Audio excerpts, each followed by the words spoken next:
तो बात ऐसी है कि अगर आप कोई बिल बना रहे हो और उस बिल के ऊपर में अगर आप चाहते हो कि बैच नंबर, मैन्युफैक्चरिंग डेट और एक्सपायरी डेट भी दिखाई दे, तो वो आप बहुत सारे सॉफ्टवेयर्स हैं बिल बनाने के, उसमें आप कर सकते हो। टैली में भी फीचर है कि इसमें आप बैच नंबर, एक्सपायरी डेट और मैन्युफैक्चरिंग डेट, एक्सपायरी डेट वगैरह सारा लगा सकते हो। तो जब भी बिल निकलेगा तो बिल के साथ में वो भी हर सामान के साथ दिखाई देगा। तो कस्टमर को बार बार उसको पलट के देखना नहीं पड़ेगा सामानों को, इसका रेट के साथ में इसका बैच नंबर और मैन्युफैक्चरिंग डेट, एक्सपायरी डेट क्या होता है। तो उसके लिए क्या करना पड़ेगा, हमने कंपनी बना ली है। कंपनी बनाने के बाद में आप यहीं पे F12 दबाओ और देखो यहाँ पर कोई ऑप्शन आ रहा है क्या, या फिर यहाँ पर जाकर कंपनी वाले मेनू में जाकर यहाँ पर आप फीचर्स वाले ऑप्शन को देखो, या फिर कीबोर्ड से F11 को प्रेस करो। अब यहाँ से धीरे धीरे नीचे आ जाओ, यहाँ पर देखो एक ऑप्शन है इनेबल बैचेस, इसको आप यस कर देना। उसके बाद है maintain expiry date for batches, इसको भी आप यस कर देना। कीबोर्ड से कंट्रोल और ए को प्रेस करना। अब क्या करना है अपन को, कुछ सामानों का इसमें एंट्री करके देखना है। तो मैं 4 सामान ले रहा हूँ, जैसे मैं यहाँ पर, क्योंकि मेडिकल शॉप है मेरा, तो मैं उसी तरह के कुछ नाम ले रहा हूँ। यहाँ पर मैं एक आइटम बना रहा हूँ, इसका नाम है ZX, ठीक है। और यहाँ पर अंडर मैंने कुछ बनाया नहीं है, तो यहाँ से क्रिएट कर लेता हूँ मेडिसिन, ठीक है। कंट्रोल ए प्रेस कर दिया मैंने। यूनिट मैंने नहीं बनाया है, तो यूनिट में Alt C करके या यहाँ पर क्रिएट में एंटर करके पत्ता में रहेगा तो उसको हम बनाएंगे स्ट्रिप, ठीक है। और यहाँ पर इसका लिख देंगे नाम बॉटल, ठीक है। बॉटल ले लिया मैंने, ठीक है। अल्टरनेट यूनिट मुझे डालना नहीं है तो मैं नॉट एप्लीकेबल ही छोड़ रहा हूँ। कंट्रोल और ए प्रेस करने से काम मेरा कंप्लीट हो गया, ठीक है। और एक चीज़ कि अब जो दूसरा सामान है मेरे पास वो भी लिख देता हूँ इसमें। ये है ऑफ्लो कैम डी, अंडर मेडिसिन, बॉटल, कंट्रोल ए। अब अगला जो सामान ले रहा हूँ वो है एक कार्बोस। अब ये जो है मेडिसिन के अंतर्गत आ रहा है, लेकिन अब यहाँ पर जो मैं यूनिट ले रहा हूँ ना वो है पीस भी ले सकते हैं। चलिए मैं क्रिएट में जाकर एक पीस बना लेता हूँ, पीस, ठीक है। ये मैंने ले लिया पीस, ठीक है। और इसका अल्टरनेट यूनिट भी बनाने वाला हूँ मैं। और ये है स्ट्रिप, तो STR के नाम से दे दिया इसको। और यहाँ पर स्ट्रिप लिख देता हूँ, स्ट्रिप है ही नहीं तो न्यू QC में जाकर मैं लिख देता हूँ स्ट्रिप, ठीक है। और स्ट्रिप में डेसिमल प्लेस भी लगा रहा हूँ।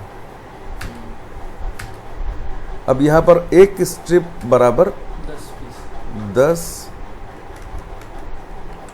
पीस ऐसा लिख देता हूँ। तो ये आप हर मेडिसिन के लिए 1 स्ट्रिप इक्वल टू 15 पीस या 15 टैबलेट है ना, और 1 strip equal to 20 tablet, 1 strip equal to 10 tablet आप अपने हिसाब से मेडिसिन के हिसाब से बना सकते हो। तो पीस ही क्यों लूँ, मैं यहाँ पर भी टैबलेट ही बना लेता हूँ,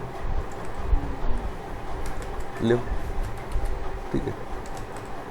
इस तरह से टैबलेट्स, ठीक है, लो मैंने बना दिया। तो 1 स्ट्रिप इक्वल टू 10 टैबलेट फिलहाल है, तो मैंने वही लिख दिया है इसके अंदर, ठीक है ना। कंट्रोल ए कर दिया, हो गया। लास्ट सामान मैं एक इसमें और जोड़ देता हूँ, इसका नाम है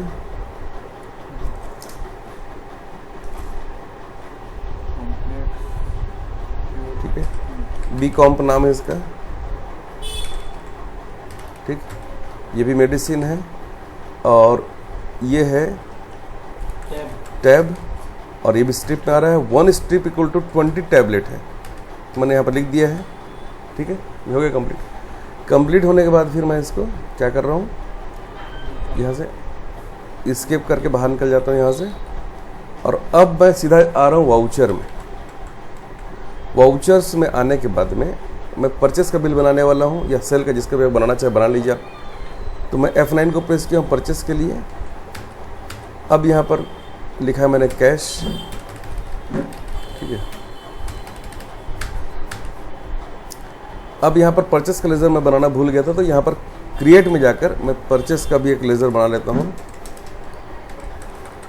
ये हो गया परचेस, ठीक है, हो गया।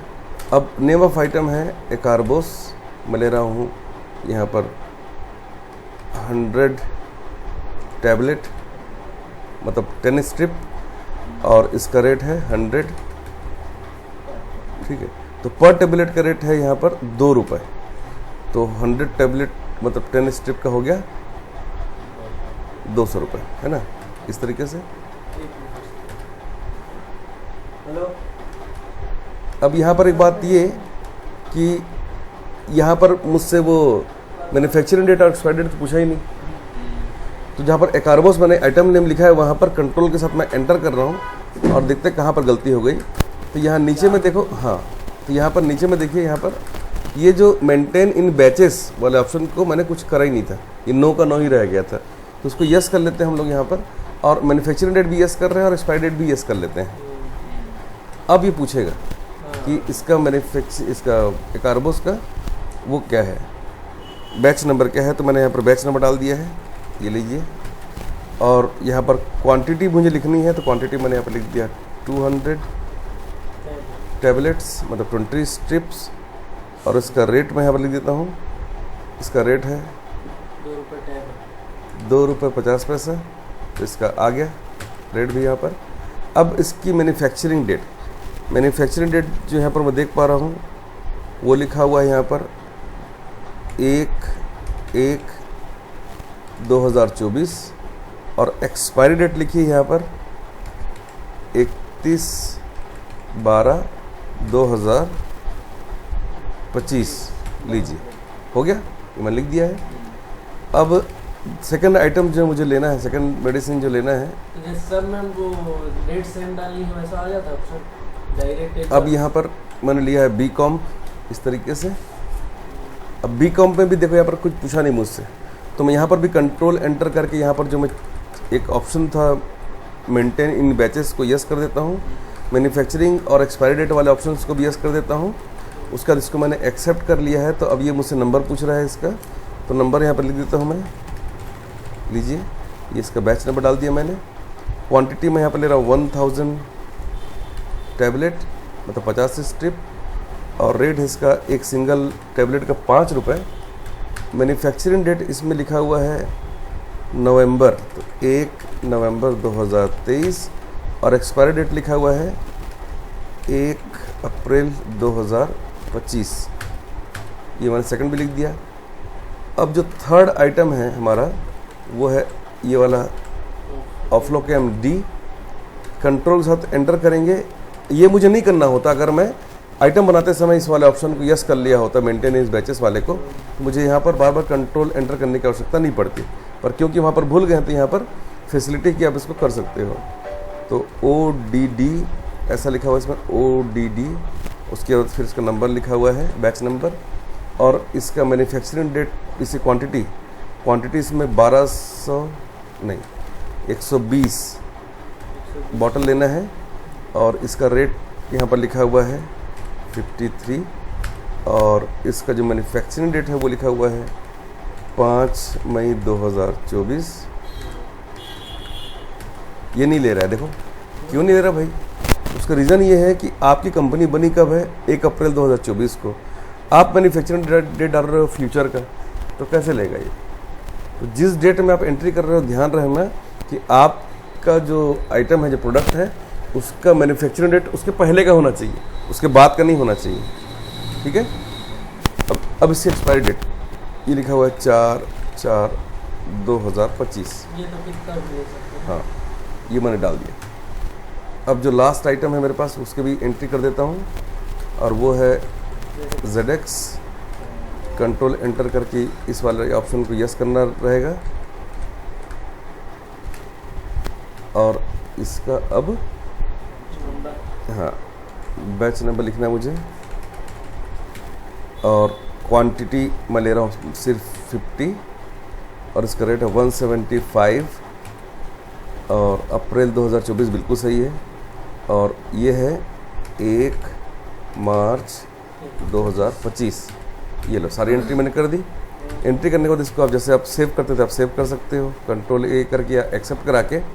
अब Alt P करके करंट वाला ऑप्शन में जाकर जब इसका प्रीव्यू आप देखोगे ना, तो प्रीव्यू में देखोगे कि सभी सामानों के साथ में उसका batch number, manufacturing date, expiry date सभी यहाँ पर प्रॉपर दिखाई दे रहा है। इस तरीके से इसको आप यूज़ कर सकते हो।